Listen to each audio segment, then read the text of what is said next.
यदि मन में प्रश्न हो कि इस दुनिया में दुर्लभ क्या है, हमारे वेदों ने, शास्त्रों ने, संतों ने, आचार्यों ने अनेकों प्रकार की दुर्लभ वस्तु बताई, अनेकों प्रकार की दुर्लभ वस्तु गिनाई और सबके मत प्रायः समांतर है। परंतु स्कंद पुराण में दुर्लभ वस्तु बताते हुए बहुत सुंदर एक श्लोक कहते हैं, जहां कार्तिक महीने की महिमा हम समझ सकते हैं। दुर्लभो मानुषो देहो देहिनां क्षणभंगुर तत्रापि दुर्लभः काल तत्रापि दुर्लभः काल कार्तिको हरिवल्लभ कार्तिको हरिवल्लभ। इस संसार में दुर्लभ क्या है? दुर्लभ हो मानुषो देहो देहिनाम क्षणभंगुरः। देही नाम अन्वयी के अनुसार यदि श्लोक को समझे तो सबसे पहले शब्द उठाना पड़ेगा देही नाम। देही नाम माने हम सब देहधारी जीव है, तो हम सब देहधारी जीवों के लिए इस संसार में सबसे अधिक दुर्लभ है मानुषो देहो। हम सब जीवात्मा के लिए अत्यंत दुर्लभ वस्तु है ये मनुष्य शरीर है, बड़ा दुर्लभ है। अब इनकी दुर्लभता तो आप सब इतने वर्षों से भागवत सुन रहे हो, आप जानते ही हैं। जलजा 9 लक्षाणी, 9 लाख प्रकार के जन्म जल में लेने पड़ते हैं। कभी शार्क बने, कभी डॉल्फिन बने, कभी कछुआ बने, मेंढक बने, ऐसे 9 लाख जन्म जल में। स्थावरा लक्ष विशंति, 20 लाख प्रकार के जन्म पेड़ और पौधे के रूप में, नल कुबेर मणिग्रीव, ऐसे 20 लाख जन्म। कृमिया रुद्र संख्या का 11 लाख प्रकार के जन्म छोटे छोटे कीड़े मकोड़े के रूप में, जो हम और आप अपने घर पर देखते ही मार देते हैं, पेस्ट कंट्रोल करा लेते हैं, वो 11 लाख प्रकार के जन्म है। पक्षिणाम 10 लक्षाणाम, उड़ने वाले। 9 लाख प्रकार के जन्म जल में लेने पड़ते हैं, 20 लाख प्रकार के जन्म पेड़ और पौधे के रूप में लेने के बाद 11 लाख प्रकार के जन्म कीड़े मकोड़े के रूप में, 10 लाख जन्म पक्षियों के रूप में, उड़ने वाले पक्षियों के रूप में, और 30 लाख प्रकार के जन्म 4 पांव पर चलने वाले मनुष्य के रूप में लेने के बाद, यदि आपका गणित अच्छा हो तो 80 लाख जन्म लेने के बाद मनुष्य जीवन प्राप्त होता है। अब आप मुझे बताइए दुर्लभ है कि नहीं? ये मनुष्य जीवन, ये मानव देह ऐसे ही नहीं मिलता। 80 लाख जन्म और मरण लेने के बाद एक बार मनुष्य जीवन प्राप्त होता है, जिसमें लगभग करोड़ों वर्ष बीत जाते हैं। और वह मनुष्य जीवन मिलता भी है तो कैसा? तो प्रथम लाइन में लिखा है दुर्लभो मानुषो देहो देहिनाम क्षणभंगुरः। ऐसा भी नहीं है कि भाई मनुष्य जीवन मिला है तो फिक्स है 100 साल जिएंगे। क्षणभंगुर, क्षणभंगुर के 2 अर्थ हैं, किसी भी क्षण भंग हो सकता है। ये मनुष्य जीवन किसी भी क्षण मर सकता है, जा सकता है।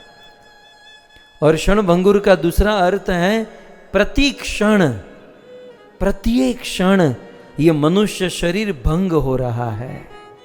प्रत्येक क्षण हम गुजराती मारे केवुं तो के भांगी रह्या छीए, आपणे भांगीने भूको थई रह्या छीए। प्रत्येक क्षण हम मृत्यु की ओर जा रहे हैं, इसलिए कहते हैं क्षणभंगुरः। क्षणभंगुर जीवन की कलिका कल प्रात में जाने खिली न खिली।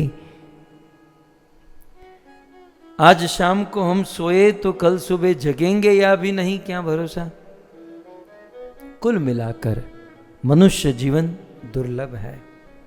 स्कंद पुराण में कहा गया, प्रहलाद महाराज ने भागवत में कहा, दुर्लभो मानुषो देहो।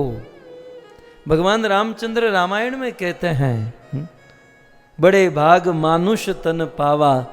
भगवान श्री कृष्ण उद्धव को कहते हैं, नृदेह माध्यम सुलभम सुदुर्लभम। मनुष्य जीवन बहुत दुर्लभ है। અને ભારતના ગુજરાતના સૌરાષ્ટ્રના સંતો તો ગાય ગાયને ગળું ફાટી ગયું। મોંઘો મનુષ્ય દેહ ફરી રે ફરીને નહીં મળે વારંવાર, ભાઈ તું ભજી લેને કીર્તા।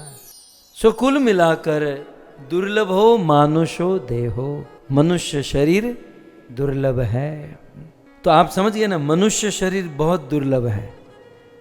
मनुष्य शरीर से भी अधिक दुर्लभ क्या है? मनुष्य शरीर तो दुर्लभ है, वो तो अभी हमने समझा, लेकिन दूसरी लाइन में देखिए, तत्र अपि, मनुष्य जीवन से भी ज्यादा अधिक दुर्लभ काल। ये मनुष्य जीवन से भी ज्यादा अधिक दुर्लभ एक समय है, और वो समय है कार्तिको।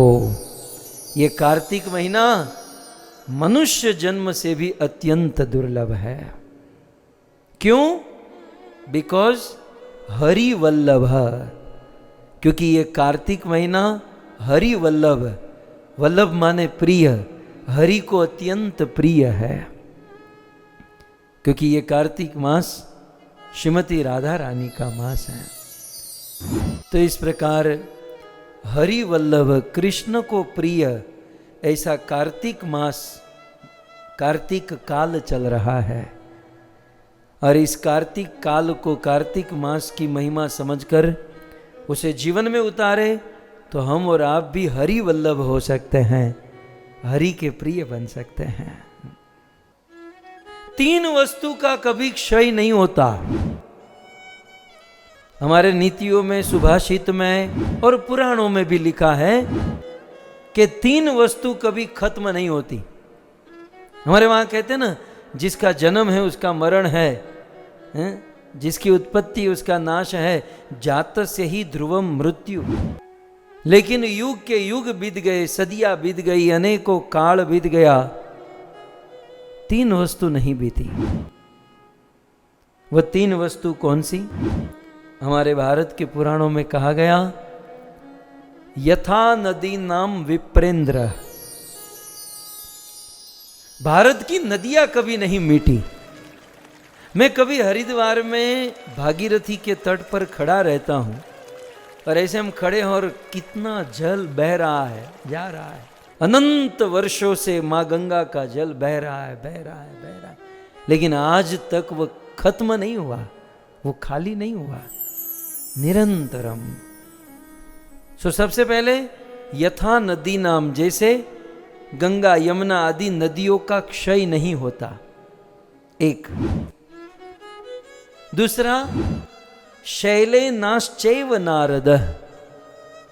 नारद जी को, ब्रह्मा जी नारद जी को कहते हैं कि नारद, एक तो नदियों का क्षय नहीं होता, और दूसरा शैले, पर्वतों का क्षय नहीं होता।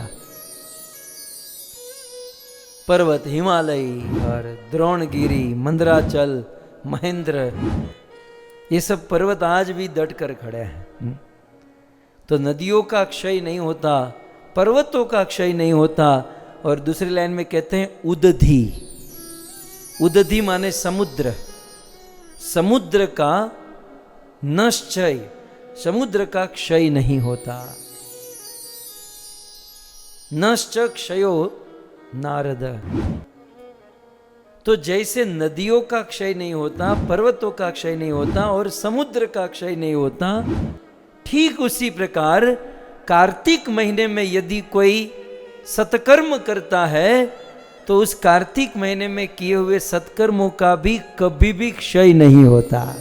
कार्तिक महीने में भजन किया, भक्ति की, कथा श्रवण, हरिनाम, तीर्थाटन किया, तो जैसे नदी पर्वत और समुद्र का क्षय नहीं होता, वैसे कार्तिक में किए हुए भजन भक्ति का क्षय नहीं होता। Therefore, इसलिए पद्म पुराण ने ऐलान किया, न कार्तिक समो मासो, कार्तिक महीने जैसा कोई महीना नहीं है।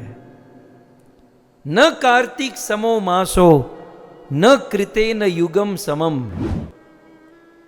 कार्तिक जैसा कोई महीना नहीं है, सतयुग जैसा कोई युग नहीं है। न वेद सदृशम शास्त्रम, ऋग वेद अथर्व साम, इन वेद जैसा कोई शास्त्र नहीं है, और न तीर्थम गंगा या समम, जैसे गंगा जैसा कोई तीर्थ नहीं है, वेद जैसा कोई शास्त्र नहीं है, सतयुग जैसा कोई युग नहीं है, वैसे कार्तिक जैसा कोई महीना नहीं है। अद्वितीय कार्तिक मास है। આટલું આટલું હું તમને કહું છતાંય તમે જો ભજન ન કરો तो तुम्हारा दुर्भाग्य, बीजू तो शू कहवाय है। कहाँ कहाँ से खोज खोज के ला ला कर मैं आपको ये सब दिखा रहा हूँ। स्कंद पुराण, पद्म पुराण, सुभाषित, नीति, कितनी महिमा है।